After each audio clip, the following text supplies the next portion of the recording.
Now that you understand the concept of value, let's talk about edges. Edges are how shapes transition between each others.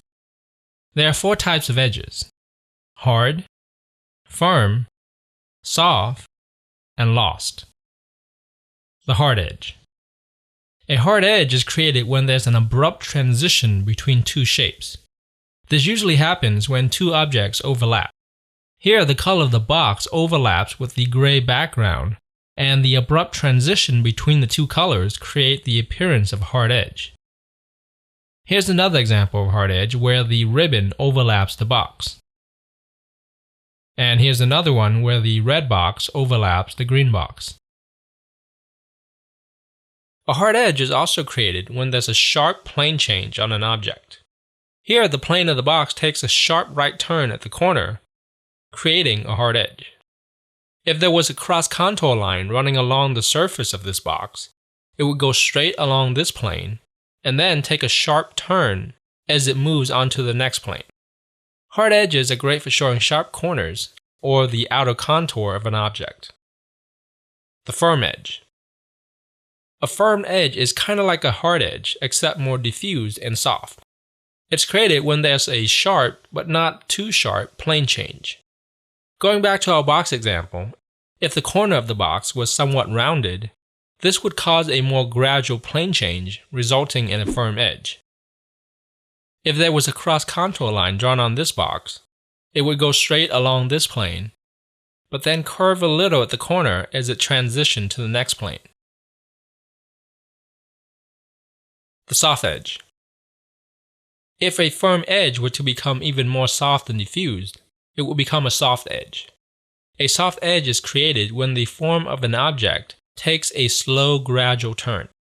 Here, the form of the cylinder is smooth and rounded, and that super smooth and gradual turning of the form creates a soft edge.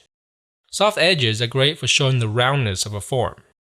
If there was a cross-contour line drawn on this cylinder, it would curve along the rounded form. Sometimes an edge may be ambiguous and it's difficult to label it soft or firm. The exact label is not very important.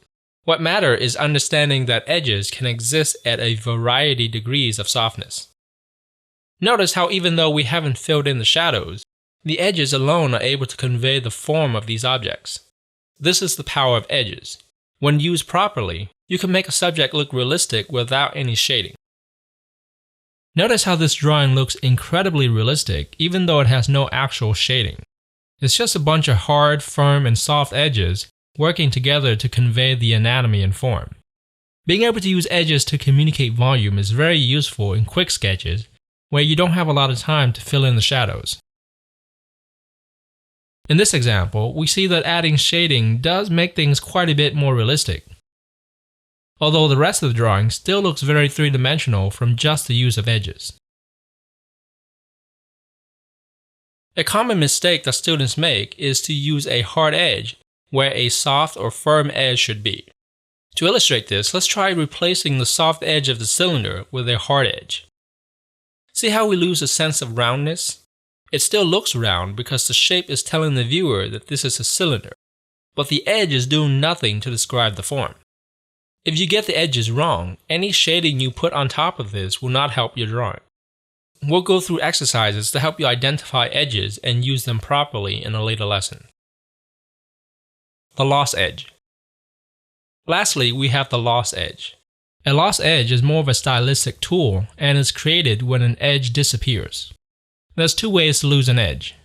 The first is to simply let a line gradually fade out. Here I'll use an eraser to lighten the middle portion of this line. So the edge starts out visible, then gradually becomes lost in the white of the paper, and then gradually reappears. This technique is often used to depict intense lighting situations where the bright light blows out the edge and causes it to disappear. In this drawing, Jim Lee wants to depict the heat rays that are shooting out of Superman's eyes. So he showed that by creating lost edges around the eye, as well as at various places in the body. The second way to create a lost edge is to hide it in shadow. Here I'll create a dark patch of tone around the middle of the line.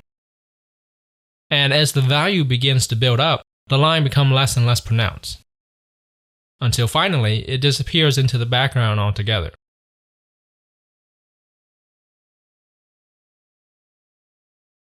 So the edge starts out visible, then gradually becomes lost in the shadow, and gradually reappears. This technique can help push an area into the background and add a sense of mystery to your drawing.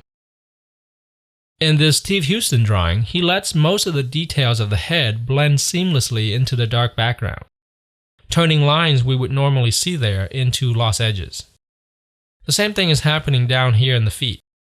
The edge starts out visible, but then gradually becomes lost in the shadow.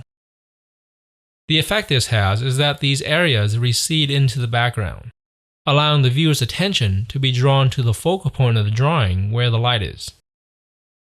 Also notice how even though he doesn't actually draw in most of the head, we can still see a head there. The details in the lit areas give the viewer enough clues about what's going on and allows their imagination to fill in the rest. That's the power of lost edges. It can suggest details without actually making them explicit.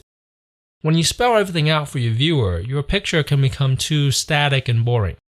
But when you leave certain things unsaid, it allows the viewer to become an active participant, and their mind will fill in the missing details. And of course, another benefit of lost edges is that by leaving things out, you're actually doing less work. Making your drawings look better by doing less? Now that's a good deal. Alright, so those are the 4 types of edges. If you have to, review this video as many times as you need to make sure you understand the concepts, and then I'll see you in the next lesson.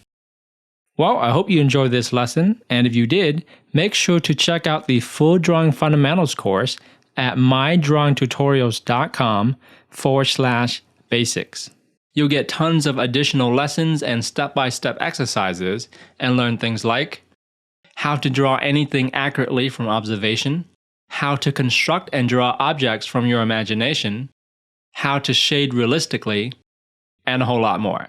So if you're ready to improve your drawing skills, head over to mydrawingtutorials.com/basics or click the link below.